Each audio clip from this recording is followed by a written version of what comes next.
kandi mu kintu muzi bantu b'Imana gikomeretsa umugore umutima w'umugore ntibikwigwe no mu marangamutima yiwe n'umugabo acinye umugore biramukomeretsa mu buryo butangaje. Rero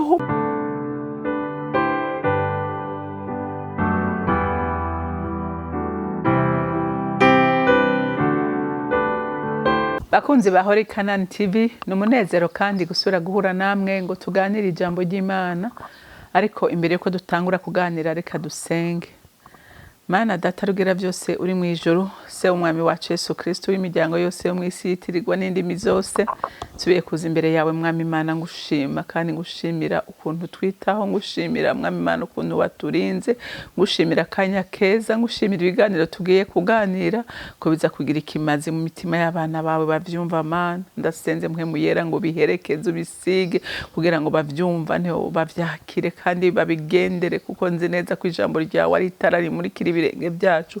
Ijambo ryawe nukuri, ijambo ryawe ntirizimiza, rimurikire benshi muvyeyi. Ndagushimiye kandi ndakurinahaje, icubahiro cyose kibi cyawe mu izina ryawe gera Yesu Kristo umwami wanje, senze nizeye kuvyumvise. Amen, amen. Turacyakomeje inyigisho zukuhanurana, zukwerekana ububi bw'abantu bakorera mu mwijima, kuko kenshi iyo ukorera mu mwijima nukuri nta wundi abakurongora. Umwijima nta wundi uganza, umwijima uganzwa n'umwasi, ariko umuco uganzwa n'umwami. Rero ijambo rero Imana impaye kuganira namwe n'ijambo rivuga ngo wirinde umugore w'ikigenze kuko azokujana mu rupfu. Nta handi azokujana n'ukuri, azokujana mu rupfu. Dusome rero mu Migani igice cya 6 turasoma kuva ku murongo wa 20 dushikane ku murongo wa 29. Mwana wanje itondere icyagezwe cyaso kandi ntute ibwirizwa rya nyoko, ubihambirire ku mutima wawe ibihe byose, ubifundike mu izosi ryawe. Bizokuja imbere ugenda, bizoguteramira usinziriye, bizoyaga nawe wikanguye. Kuko icyagezwe ari itara kandi amabwirizwa ari umuco, kandi igihano cyo kwigisha umuntu ari inzira y'ubugingo. Ngo bikurinde umugore w'umunyakibi no kuryoshajoshwa k'ururimi rw'umugore w'umusambanyikazi.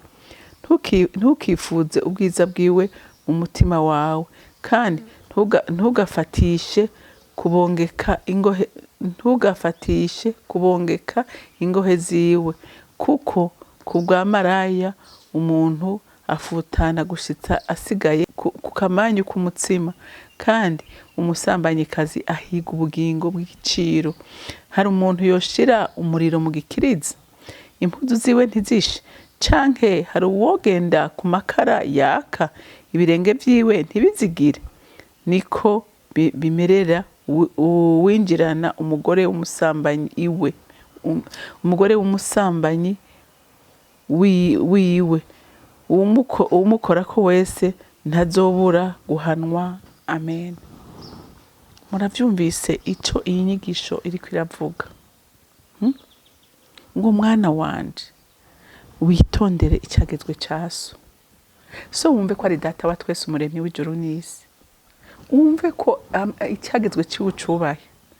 Ijambo ry'Imana riravuga ngo mugabo kunda umugore wawe ngo nkuko we wikunda.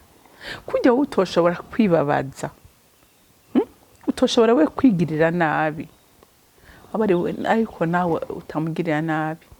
Kandi mu kintu muzi bantu b'Imana gikomeretsa umugore umutima w'umugore ntibikwigwe no mu marangamutima yiwe n'umugabo acinye umugore, biramukomeretsa mu buryo butangaje. Rero ho muri iyi misi ho byabaye urudubi, menga byabaye mode.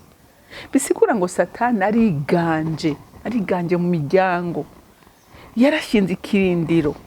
Ariko ijambo ry'Imana rikorera guhanura ngo wirinde abantu bameze gutyo, ngo wirinde. Siko wumvirize iki jambo ry'Imana rivuga. Na ijambo ry'Imana rikabwira umugore ngo umugore nawe wubahe umugabo wawe. Haleluya. Wubahe umugabo wawe, umenye ko ari umutwe, umutwe w'urugo, nkuko ngo na Kristo ari umutwe w'ishengero. Haleluya. rero tumanuke ngaha aye umve ku murongo wa 21 ngo bihambire ku mutima wawe ibihe byose ubipfindike mu izosi ryawe. Urumva itegeko ry'Imana urihambiriye ku mutima wawe, umenye ngo araho bantu b'Imana umuntu akora amakosa akavuga ati jewe umugore wanje namwica cyangwa umugabo wanje namwishije, ariko nagira ndakubwire ko ijisho ry'Imana ntushobora kugihisha. Naho woja mu mazi hasi mu kuzimu, Imana ntayitageze ijisho ryayo. Naho woja mu gihugu cakura ata muntu makuzi, Imana yoyo irabona, irakubona. Kandi Imana irakugaragaza, irashobora kukurekika muge gitondo kimwe ukagaragara. Kandi na Satani kandi bwo buhinga bwiwe, Satani araguhenda ukabona nyene uri mwamba warahise ibintu urabikora nawe ubimenya, amakodo ugashira mu telefone ukagira ibintu umviriza, ariko igitondo kimwe ukagaragara. Imana idutabare. Urumva ngo ubihambire ku mutima wawe ibihe byose ubipfundike mu izosi ryawe, bizokuja imbere ugenda. Wavyumvise itegeko ry'Imana rizokuja imbere, rizokurinda, uzomenya ngo kisi ndagikora ku bw'icubahiro c'Imana. Ibi sindagikora ko ntashobora kwibabaza jewe nyene, kuko nkoze ikintu kibabaza umugore wanje mariko ndibabaza. Haleluya. Ndiko ndakora ikintu gisuzuguza umugabo wanje nanje mariko ndisuzuguza. Umva itegeko ry'Imana rikakurongora. Haleluya. Haleluya. Ngo bizoguteramira usinziriye, bizoyaga nawe wikanguye. Urumva niyo urose nabi ukavuga uti ugakemeye, uragakemeye kuko urongorwa namwe mu w'Imana. Haleluya. Ngo kuko icyagezwe ari itara kandi amabwirizwa ari umuco. Urumva icyagezwe numva nico kikurinda. Iyo atacagezwe kihari wigenza uko ushaka, muga igihari cyagezwe washize imbere yawe uragitinya. Haleluya. Uragitinya. Kuko icyagezwe ari tara kandi amabwirizwa ari umuco, kandi igihano cyo kwigisha umuntu ari inzira y'ubugingo. Urako murabyumva, icyagezwe n'inzira y'ubugingo, nico cyo gushikana ku Mana, kuko utinya icyagezwe cy'Uhoraho. Ngo bikurinde umugore w'umunyakibi. Urumva ukamenya ati uyu mubiri su wanje, umubiri n'umugore wanje, umugabo akamenya ko umugore akamenya ko umugabo umubiri wiwe atari wari umugabo wiwe. Haleluya. Haleluya. Ngo bikurinde umugore w'umunyakibi no kuryosha kururimi rw'umugore umusambanyikazi. Mwavyumvise barabongeka baravuga tujambo barakora utuntu ugatangara, ariko ijambo ry'Imana riravuze ngo bikurinde umugore w'ikigenzi, bikurinde abanyakibi. Haleluya. Haleluya. Ngo ntukifuze ubwiza bwiwe mu mutima wawe. Ntukagenda urakebaguzwe kandi abantu n'amazosi yakebanye bagenda. Hariho n'abagira amagisida bariko barakebaguzwe. Raba imbere, rabo wawe. Umve abeza uzokwama wabona gushika uvuye muri uwo mubiri, none bose uzoguma uriko urabarondera, umva utazogwa mu gahinga. Ngo ntukifuze ubwiza bwiwe mu mutima wawe, kandi ntugafatishe kubongeka ingohe ziwe. Barazi kuzibongeka ntuzi, barazi no kuzunza amabuno. Abandi nabo mugata ubwenge. Satani ariko arakugerageza. Ngo kuko ku bwa maraya umuntu afutana gushika asigaye ku kamanyo k'umutsima.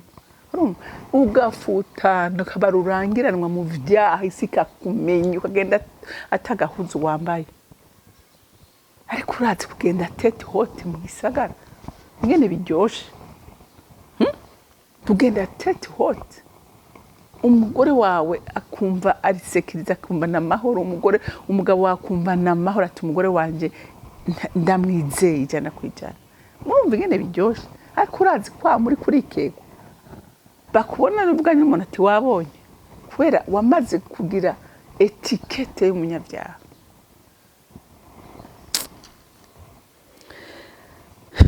Kuko ku bwa maraya umuntu afutana gushika asigaye ku kamanyu k'umutsima, kandi umusambanyikazi ahiga ubugingo bw'igiciro. Mwavyumvise nta musambanyikazi ntacakora umukene, naho buri mwiza gute w'igitangaza ntakura uko ntaca gukurako. ariko uzura umugabo naho yobasa n'iki ntumbaze akaba afite akagusa bahiga icyo afise mu mufuko ntibahiga fizike ya bote siyo barondera kashi urumva barondera icyo umuntu afise ngo hari umuntu yoshira umuriro mu gikiriza impuzu ziwe ntizishe mwavyumvise wikwegeye ukikwegera umuntu waze ko yokurekura gutyo aragerageza uburyo bwose bushoboka hariho n'abaja kurondera utundi tuntu bakoresha kugira ngo umutima uzinukwe mu muriro ngo hari umuntu yoshira umuriro mu gikiriza impuzu ntizishe canke hari uwogenda ku makara yaka ukagendagenda ku makara yaka ntushi wumva bishoboka ibyo ntibikunda urasha kandi uramererwa nabi haleluya niko bimerera uwinjirana umugore w'umubanyi wiwe umukora ko wese ntazobura guhana urumva Imana ntizokwihanganira ugendera muri ibyo uko bibera kose impera yawe irahari haleluya impera yawe irahari reka turusome ku gice c'indwi dusome kuva ku murongo wa mbere gushika ku murongo wa 5 mwana wanje witondere amajambo yanje ubike amabwirizwa yanje muri wewe wavyumvise ibi turiko turaganira bibike mu mutima ntubisuzugure hari n'abantu badashaka no kuvyumva badashaka no kuvyumviriza nawe umutego nzobura kurutawugwamo mugabe igihe uvyumviriza ukabishira ku mutima birakuguidinga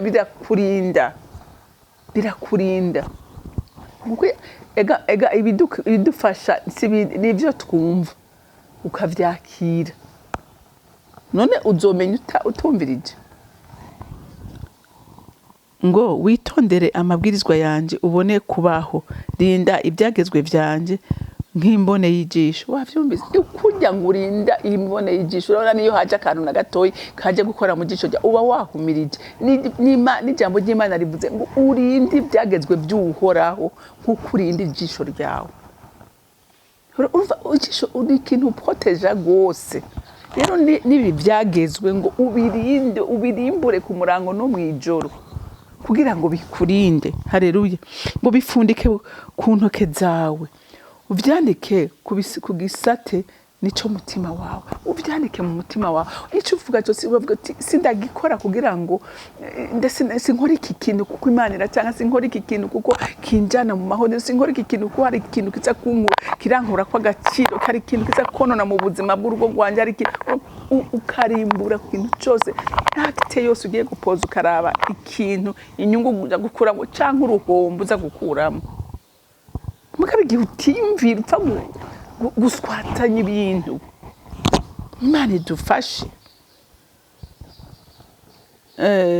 ntukifuze ubwiza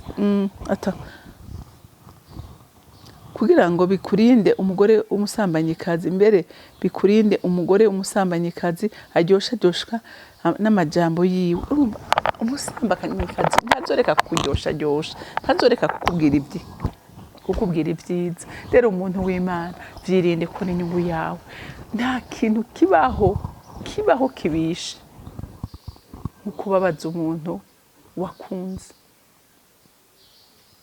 kuriza umutima w'umugore n'akaga gakomeye mu maso y'Imana si n'umugore gusa n'umugabo yiri kuramubabaza n'icyago gikomeye mu maso y'Imana kandi ivyo ntibishobora kwijana muntu w'Imana